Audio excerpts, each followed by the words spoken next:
Quando a gente fala de AI-5, nós estamos falando de um contexto. Um contexto internacional, contexto global e um contexto local, um contexto do Brasil.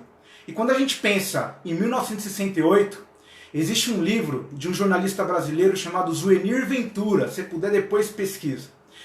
O título do livro é 1968, o ano que não terminou. Olha que título mais simbólico. E é verdade, parece que é profético. Zuenir Ventura foi profético ao dizer que o ano que não terminou. Quando a gente vê a manifestação de ontem, a gente tem essa impressão. Parece que as pessoas estão lutando contra um fantasma que não existe mais, como era lá no passado. O fantasma do comunismo, gente, ainda, do socialismo, né? de uma ideia de ditadura do proletariado. As pessoas que estão lutando contra o comunismo, elas estão perdidas no tempo. E olha, já venho falando para vocês que quem não me conhece, gente, eu estou muito longe de ser um doutrinador comunista ou socialista. Muito pelo contrário, eu sou a favor do livre pensamento. Todas as informações que forem colocadas aqui, por favor, façam as suas pesquisas individuais. O importante é que a partir daqui vocês sejam orientados para buscar outras conclusões, outras ideias, outros conceitos e definições para formar o seu conhecimento. Então, gente, 1968, o que acontece no mundo nesse período histórico? Nós estamos vivendo um contexto chamado Guerra Fria. O mundo ele está dividido em dois grandes grupos, dois grandes blocos políticos, culturais, sociais e econômicos. De um lado, o capitalismo ligado, né, aos Estados Unidos da América, e do outro lado, o socialismo, que passou por uma revolução em 1917 e está fazendo com que a sua ideologia também ganhe boa parte do mundo. Então o contexto do Ocidente é justamente, do Ocidente, do mundo inteiro, é justamente essa divisão bipolar e ideológica do mundo. Comunistas e capitalistas, socialistas e capitalistas. E, gente, se a gente olha agora para a história do Brasil, a gente vê um contexto também de busca. A gente vê o Brasil também aqui tentando se articular a uma dessas ideias. De um lado, os movimentos que lutam por democracia, por igualdade, né, estão tentando buscar fundamentos no socialismo, no comunismo, para fazer as suas lutas, assim como as pessoas que defendem os Estados Unidos, que defendem os ideais do capitalismo, também estão se articulando para fazer a sua história. E aí nós estamos então vivendo, não só o Brasil, tá? Toda a América Latina, todo mundo está vivendo esse contexto de incerteza, né? Esse contexto aí de certa forma de instabilidade que esse mundo bipolar trouxe no contexto da Guerra Fria. Agora vamos olhar para o Ocidente e vamos pensar também no que acontece em 1968 no mundo. Estamos vivendo uma guerra, a famosa Guerra do Vietnã. Estamos também vivendo vários movimentos revolucionários. A juventude buscando o seu espaço. Então vários movimentos estudantis no mundo inteiro acontecendo. Em Paris, em Praga, né, estão sendo contagiados por essa expressão, as primaveras das nações. A busca por um contexto de paz, de equilíbrio, de democracia, de liberdades individuais e coletivas. É um mundo onde as minorias estão ganhando cada vez força. Movimento negro, movimento feminista, movimentos espalhados no mundo. O mais especial e simbólico de todos está lá nos Estados Unidos da América, né, o movimento hippie. Enquanto os Estados Unidos está fazendo a sua guerra no Vietnã, a juventude está pedindo paz e amor, é o movimento hippie. Olha o contexto que nós estamos vivendo. De um lado, né, um lado muito mais conservador, querendo buscar o conflito, a guerra, e também a defesa dos interesses econômicos individuais, né, nacionais, e de outro lado, esses movimentos de juventude, de mulheres, negros, todos esses movimentos também lutando pelo seu espaço, né, por dignidade dentro da estrutura social. Esse é o momento de 1968. Então esse é o contexto global de 1968. Lógico, né, uma pequena ideia para você depois fazer a sua consulta. De novo, uma boa referência é o livro, né, do jornalista Zuenir Ventura, 1968, O Ano que Não Terminou. vale a pena consultar. Mas vamos lá, gente, voltando aqui. Agora vamos olhar para a história do Brasil. 1968, nós já temos uma ditadura. E antes de você brigar comigo, você que não concorda com o termo ditadura, né, você concorda mais com o termo revolução, justamente porque o Brasil também está se resguardando de um avanço comunista, né, o mundo comunista, as ideias do comunismo estão abalando a estrutura da nação. Então nós temos aí a instalação do regime militar, né, primeiro com os generais que vão assumir o poder. E quando a gente fala dos militares no poder, estamos falando do Exército, da Marinha e da Aeronáutica, das forças juntas, unidas. E lógico, eu não vou falar para você de golpe ou ditadura. O que é importante entender é que não só o Brasil, toda a América Latina está buscando esse domínio, né, essa posição contra o avanço do comunismo, do socialismo. Esse é o tempo de 1968. Então nós temos aí a instalação de um regime militar no país. Quando a gente fala AI-5, e aí agora vamos focar um pouco mais no tema, é importante que todos saibam que aconteceu durante o regime militar instalado no Brasil, que durou 21 anos, de 1964 até 1981, ou melhor, 85, até Figueiredo. Nós temos aí 21 anos de regime militar, de uma ditadura militar no país, né, conduzindo os rumos da nação. Nós temos que perceber que durante esse tempo, né, 21 anos de história, né, nós tivemos aí 17 atos institucionais. O AI-5 foi o mais duro contra o país. Foi aquele que recrudesceu, ou seja, aquele que deixou mais forte o poder executivo nas mãos das Forças Armadas. Nós temos aí um poder agora, né, dos dirigentes da nação, que são os militares, de agora fazer vários decretos, medidas, intervenções para conduzir melhor esse regime que estava sendo colocado, agora de maneira muito mais forte. 1968. Mas antes de falar do AI-5, então vamos lá ao termo. O que é AI-5? Ato Institucional número 5. É um decreto emitido pelas Forças Armadas que conduziam o Brasil em 1968. E esse ato institucional número 5, ele surgiu justamente para dar ainda maior poder aos militares e legitimar ainda mais para a população os poderes que agora estavam sendo instituídos pelos militares no poder. Mas antes de falar então desse decreto, que lógico modificou a história do Brasil, vamos primeiro falar para você dos antecedentes. O que fez os militares tomarem essa atitude de fechar o Congresso, de vistoriar universidades, de intervir em estados e municípios, de reprimir, de censurar? Por que os militares tomaram esse poder dessa forma? Lógico que existem alguns antecedentes e vamos a eles. Como eu falei para vocês, 1968 é um ano de efervescência cultural no mundo inteiro e inclusive aqui no país. Muitos movimentos sociais, principalmente movimentos estudantis, operários, feministas, estão saindo às ruas. As manifestações aconteciam nas ruas.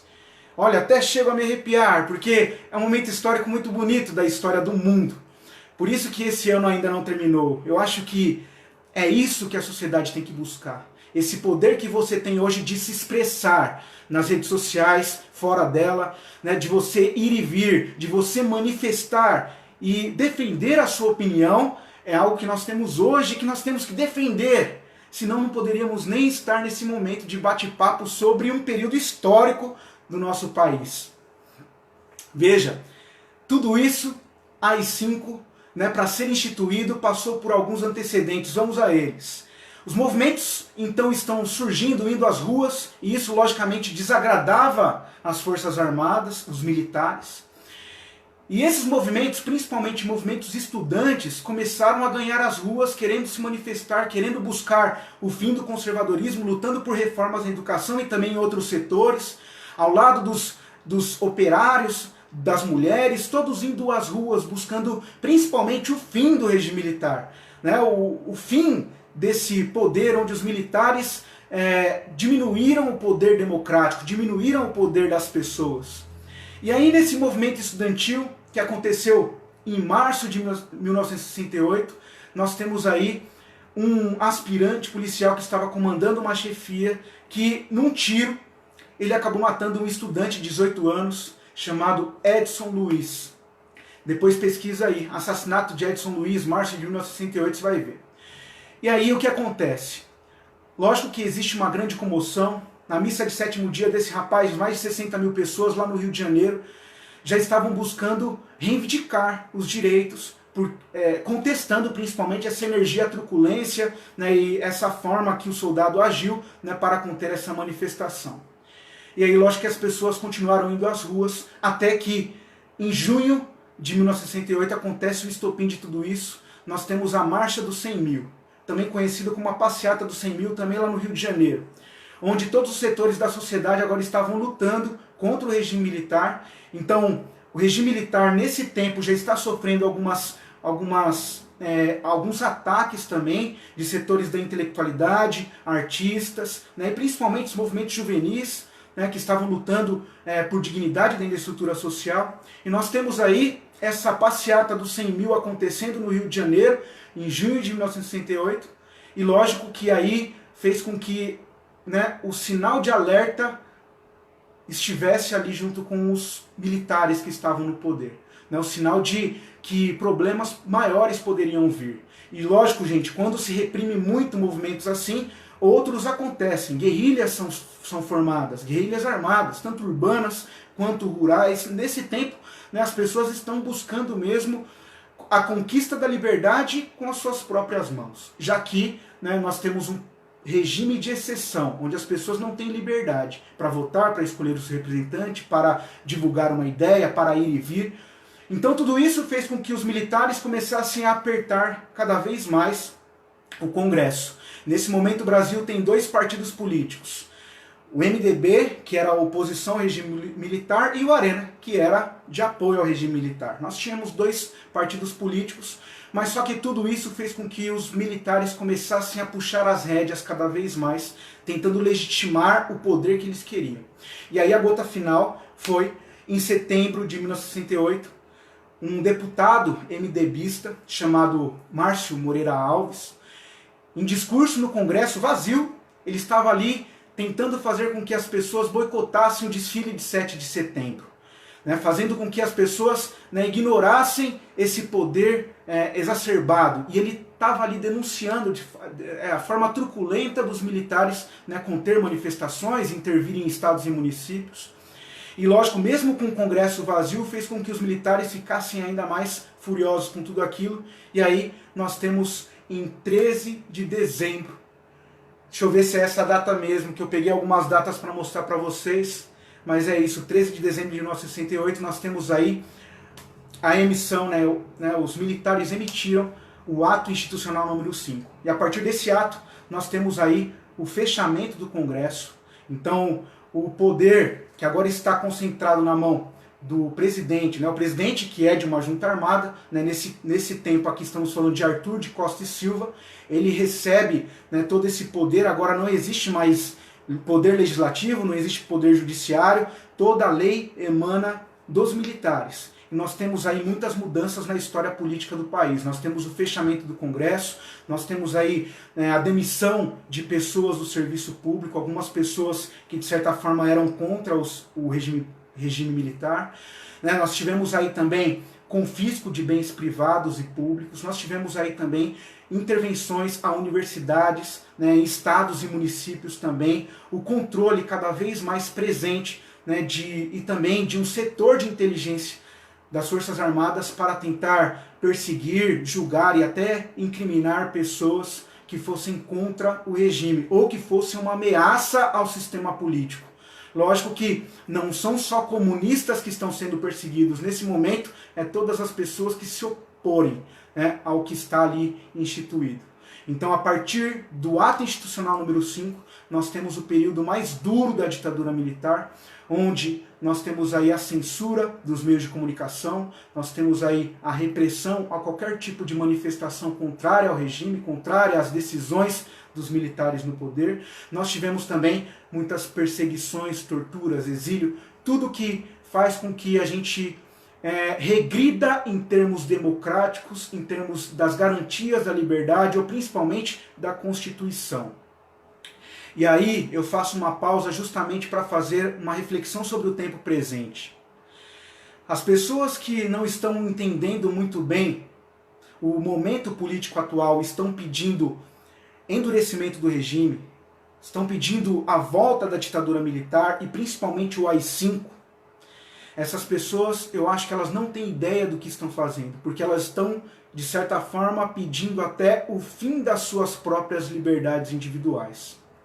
Assim como eu falei no início, que parece que somos cavaleiros de La Mancha lutando contra moinhos de vento, é assim esses manifestantes que querem o regime militar novamente.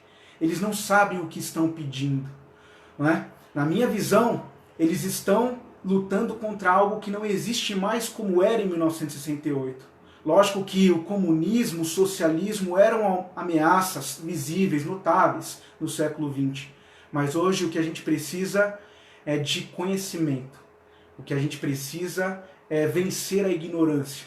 É vencer a cegueira paradigmática de pessoas que estão presas a uma realidade totalmente inerte, totalmente descabida, pessoas que precisam conhecer um pouco mais da história.